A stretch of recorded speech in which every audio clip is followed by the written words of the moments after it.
പുഷ്പവാടിയിലേക്ക് അവളെ അവൻ കൂട്ടിക്കൊണ്ടുവരും. അവളുടെയും കുടുംബത്തിന്റെയും പ്രശ്നം മുഴുവൻ നിവിൻ നികത്തി കൊടുക്കും. രാജാന്റിയുടെ പണം മുഴുവൻ നിവിനുള്ളതല്ലേ അച്ഛാ? രാജാന്റിക്ക് എന്നെയല്ലേ വേണ്ടാതുള്ളൂ? ഇനി അവൻ കാവേരി സ്വീകരിച്ചാലോ? പിന്നെ അവരെല്ലാം സുഖമായിട്ട് ജീവിക്കും അച്ഛാ. അത് കണ്ടേ നിന്റെ അച്ഛൻ ചുമ്മാ ഇരിക്കുന്ന കരുതുണ്ടോ നീ? ഇല്ലച്ചാ, ഞാൻ അതും ആലോചിച്ചു. ദേഷ്യത്തില് അച്ഛൻ എന്തെങ്കിലും അബദ്ധം കാണിക്കുമെന്ന് അറിയാം. അച്ഛനും കൂടെ പോയാ പിന്നെ എന്റെ ഭാവി എന്താവോ അച്ഛാ?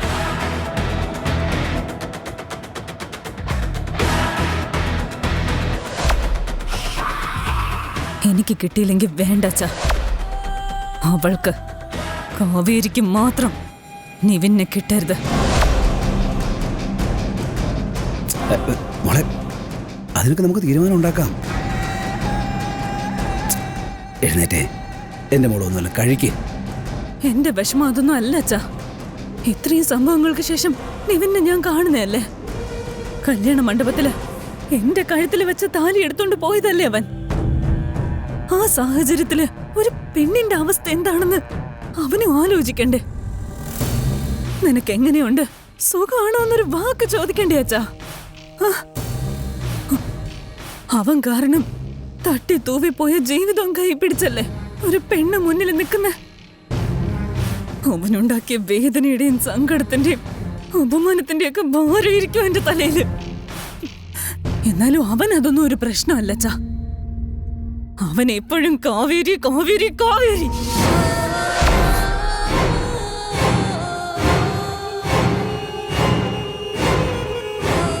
ബന്ധുക്കളുടെയും നാട്ടുകാരുടെയും മുന്നിൽ വെച്ച് അത്രയൊക്കെ അപമാനിച്ചിട്ടും സ്നേഹം ഭിക്ഷയാചിച്ച് പിന്നാലെ ചെല്ലുന്ന എന്നോടവൻ പറയുന്ന എന്താണെന്നറിയോ? എന്ത് വില കൊടുത്തും കാവേരി അവൻ കണ്ടുപിടിക്കുമെന്ന്, എന്നിട്ട് കല്യാണം കഴിച്ച് അവളോടൊപ്പം ജീവിക്കുമെന്ന്.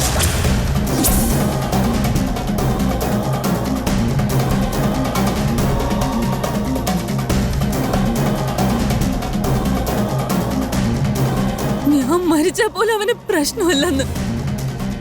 എന്നെ ഓർത്ത് അവന്റെ കണ്ണീന്നൊരു തുള്ളി നീര് പൊടിയില്ലെന്ന് എനിക്ക് മനസ്സിലായ അച്ഛാ.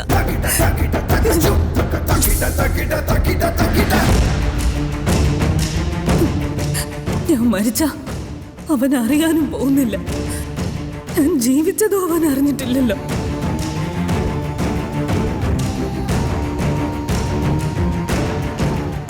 മോള് ഭക്ഷണം കഴിക്കാൻ നോക്ക്. അച്ഛനൊന്ന് പുറത്തു പോയിട്ട് വരാം. അച്ഛാ, എങ്ങോട്ടാ പോണേ? നിവിൻ ജീവിച്ചിരുന്നാലല്ലേ അവൻ കാവേരി കല്യാണം കഴിക്കത്തുള്ളൂ. അച്ഛൻ നിവിനെ കൊല്ലാൻ പോവാ? നീ ജീവിച്ചിരിപ്പുണ്ടോ ഇല്ലയോ എന്ന് പോലും അന്വേഷിക്കാത്ത ഒരുത്തൻ.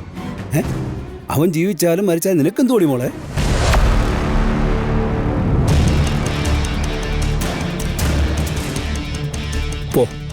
പോയി ഭക്ഷണം കഴിച്ച് സമാധാനമായിട്ടിരിക്കും. അച്ഛൻ എല്ലാത്തിനും ഒരു തീരുമാനം ഉണ്ടാക്കിയിട്ട് വരാം. ചെല്ലു.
ഉറക്കമാണോ?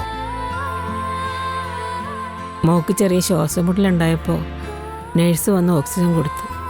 പിന്നെ തളർന്ന് മയങ്ങിപ്പോയതാ. ഓക്സിജനാ?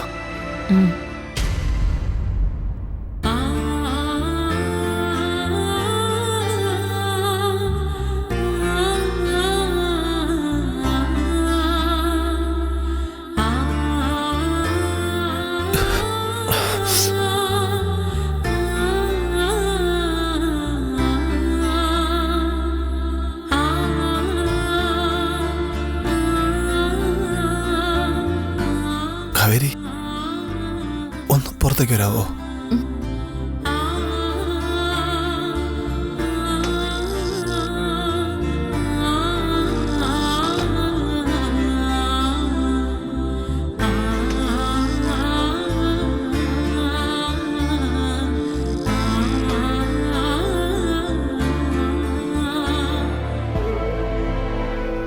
വിനീതേട്ടാ,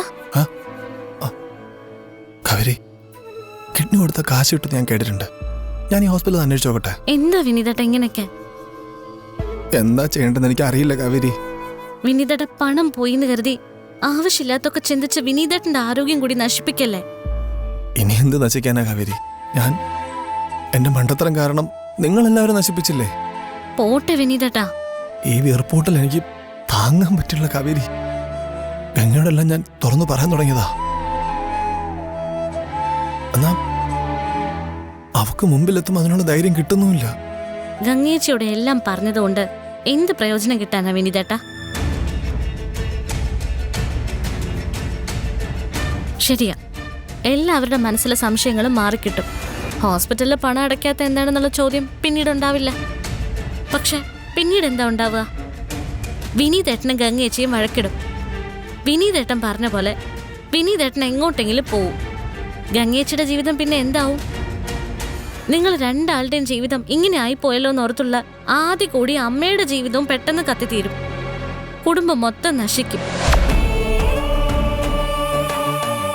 നീളയുടെ ഓപ്പറേഷൻ നടക്കുമോ? ഈ കുടുംബത്തിന് എന്ത് ഗുണം ഉണ്ടാവാൻ പോകുന്നെന്ന് പറയൂ വിനീതേട്ടാ. അയ്യോ, എനിക്ക് പറ്റുന്നില്ല കാവേരി.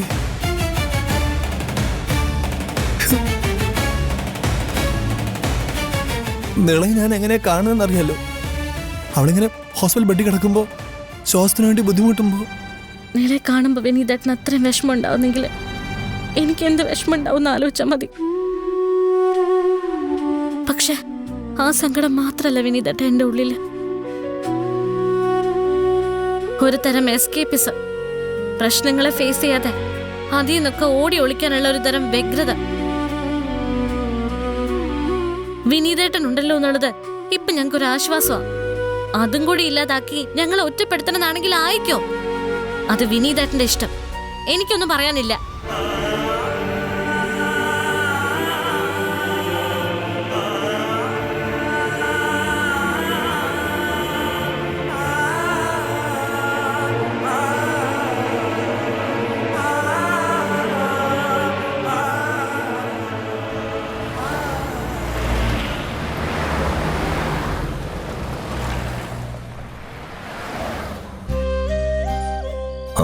ഞാനിപ്പോ ടെമ്പിൾ റോഡിലെ ശ്രീ.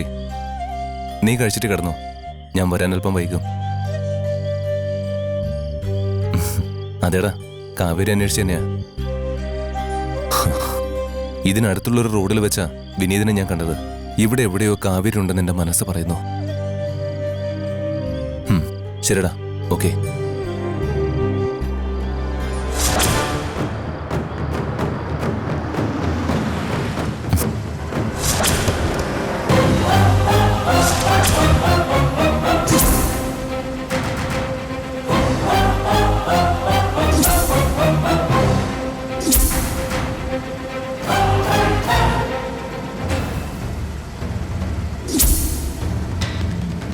ഞാൻ മരിച്ചാ പോലെ അവന് പ്രശ്നമല്ലെന്ന് എന്നെ ഓർത്ത് അവന്റെ കണ്ണിൽ നിന്നൊരു തുള്ളി നീര് പൊടിയില്ലെന്ന് എനിക്ക് മനസ്സിലായ അച്ഛാ.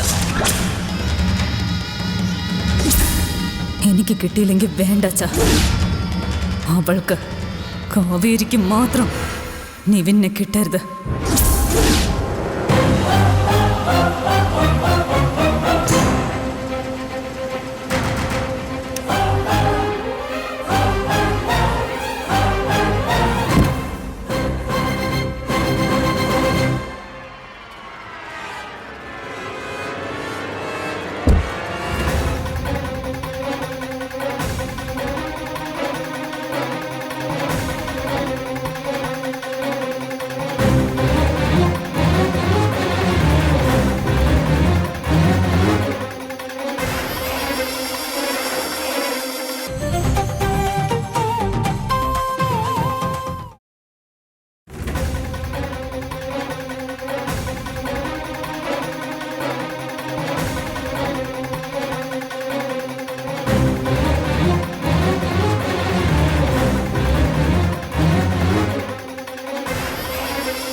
എന്തുണ്ടടാ നിവിൻ മോനെ വിശേഷങ്ങളൊക്കെ?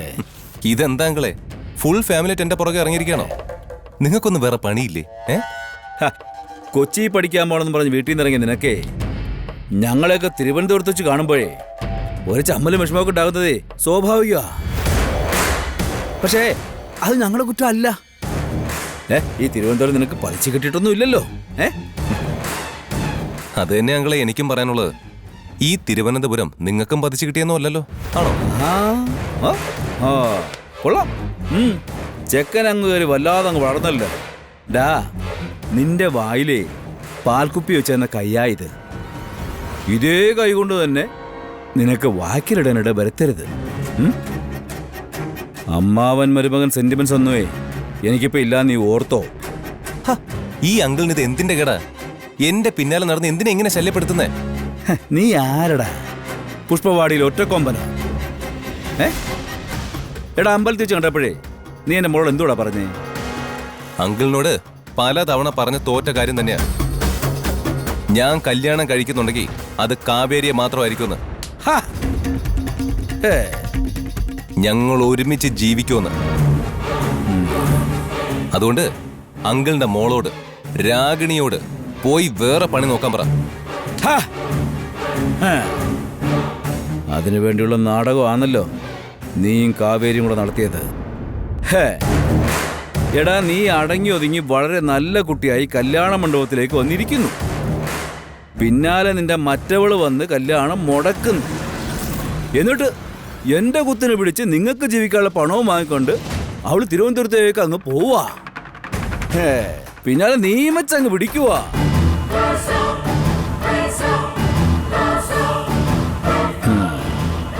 ഞങ്ങൾക്ക് എന്താടാ മണ്ടന്മാരെന്ന് കരുതിയോ?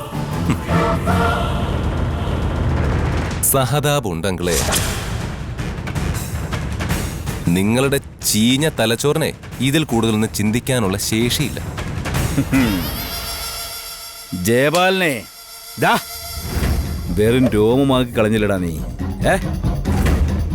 എടാ, അരവിന്ദന്റെ കുടുംബത്തിനെ ആ ഹൃദ്രോഗം പിടിച്ചു കിടക്കുന്ന കൊച്ചും കൂടിയെ ഇനി എന്റെ കഴുത്തിന് പിടിക്കാനും പുലഭ്യം പറയാനും ബാക്കിയുള്ളേ. ഇത്രയൊക്കെ ചെയ്തിട്ടേ നീ കാവേരിയുടെ കൂടെ സുഖമായിട്ടങ്ങ് ജീവിക്കാന്ന് കരുതിയോ? എന്റെ ജീവിതമല്ലേ അങ്കളെ, അതെന്റെ തീരുമാനം. മുമ്പ് എന്റെ അച്ഛനും അമ്മയും സ്വാധീനിച്ചാൽ നിങ്ങൾ എന്നെ നിയന്ത്രിച്ചുകൊണ്ടിരുന്നത്.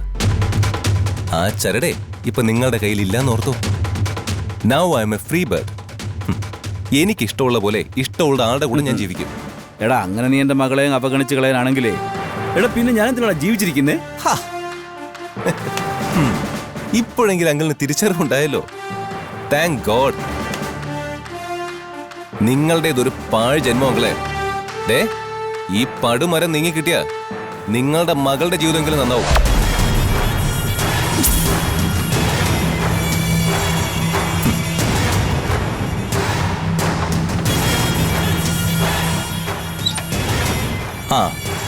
പിന്നെ അങ്കിളെ, നിങ്ങളുടെ ആ മകളുണ്ടല്ലോ, അവൾക്ക് ഭ്രാന്ത.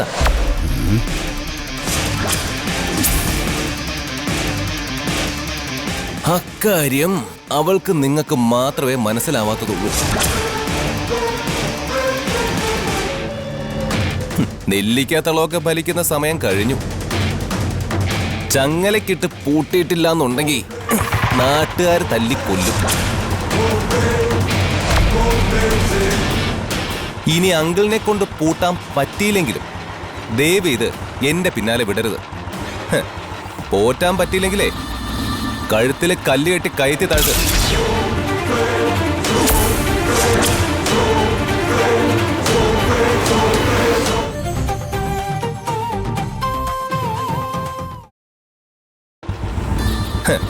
പോറ്റാൻ പറ്റിയില്ലെങ്കിലേ കഴുത്തില് കല്ല് കെട്ടി കയറ്റി താഴ്ത്ത്.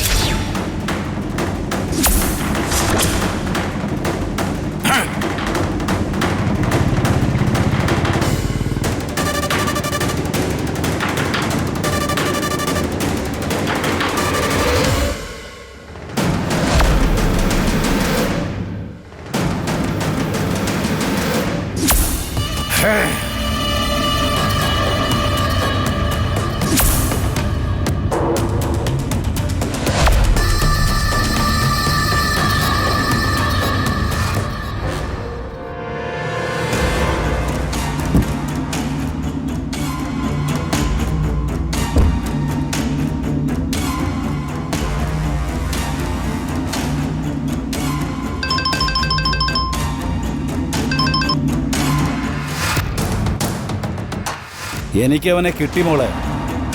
ടെമ്പിൾ റോഡിലുണ്ടവൻ. നിവിനെയാണോ അച്ഛാ? ആ, അവനെ തന്നെ. മോളുടെ എല്ലാ ടെൻഷനുമേ ഈ രാത്രി കൊണ്ട് അങ്ങ് തീരാൻ പോവുക.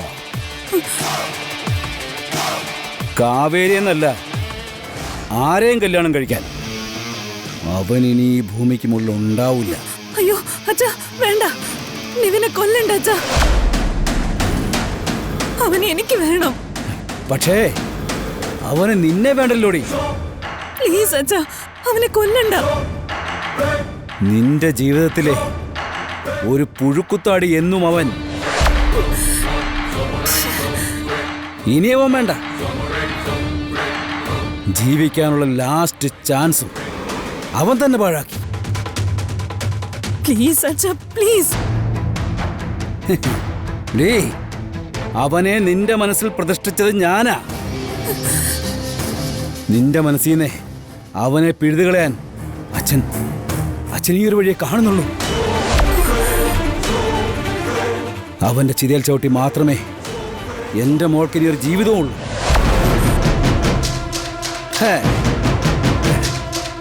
അച്ഛൻ ചെയ്ത് ശരിയാന്നേ. നാളെ സമാധാനം ചിന്തിക്കുമ്പോഴേ നിനക്ക് പിടികിട്ടിക്കോളും. അച്ഛാ, അച്ഛാ. ഇനി എന്നെ വിളിക്കണ്ട നീ. അതുകൊണ്ട് ഒരു പ്രയോജനവും ഇല്ല. അച്ഛാ, വയ്ക്കല്ലേ, വയ്ക്കല്ലേ, പ്ലീസ് അച്ഛാ, അച്ഛാ. Hello, hello.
നിങ്ങളുടെ ആ മകളുണ്ടല്ലോ, അവൾക്ക് ഭ്രാന്ത.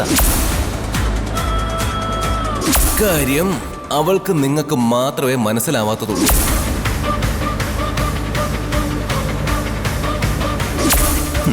നെല്ലിക്കാത്തളമൊക്കെ ഫലിക്കുന്ന സമയം കഴിഞ്ഞു. ചങ്ങലക്കിട്ട് പൂട്ടിയിട്ടില്ല എന്നുണ്ടെങ്കിൽ നാട്ടുകാർ തല്ലിക്കൊല്ലും. ഇനി അങ്കിളിനെ കൊണ്ട് പൂട്ടാൻ പറ്റിയില്ലെങ്കിലും ദയവ് ഇത് എന്റെ പിന്നാലെ വിടരുത്. പോറ്റാൻ പറ്റിയില്ലെങ്കിലേ കഴുത്തിൽ കല്ല് കെട്ടി കയറ്റി താഴ്ത്ത്.